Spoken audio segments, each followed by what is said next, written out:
భగవద్గీత యథాతథము. చాలా ముఖ్యంగా కలియుగంలో జనసామాన్యము శ్రీకృష్ణుని బాహ్యశక్తి మోహితులై ఉంటారు.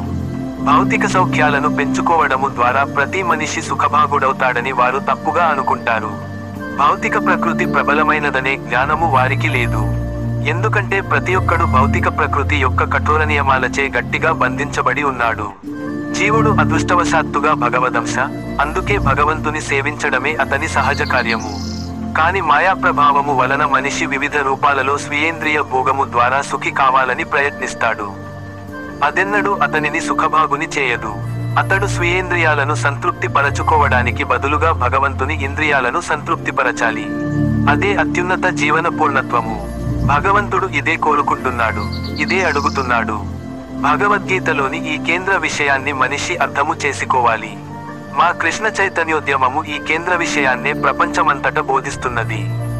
మేము భగవద్గీత యథాతథము యొక్క భావాన్ని కలుషితము చేయడము లేదు కనుక భగవద్గీత అధ్యయనము ద్వారా లాభము పొందాలని గంభీరముగా ఆలోచించేవారు భగవంతుని ప్రత్యక్ష నిర్దేశములో భగవద్గీతను ఆచరణాత్మకంగా అర్థము చేసుకోవడానికి కృష్ణ చైతన్యోద్యమ సహాయము తప్పక తీసుకోవాలి.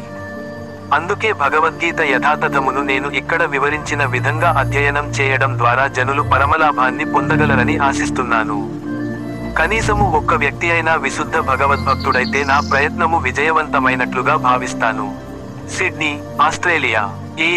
C. భక్తివేదాంత స్వామి.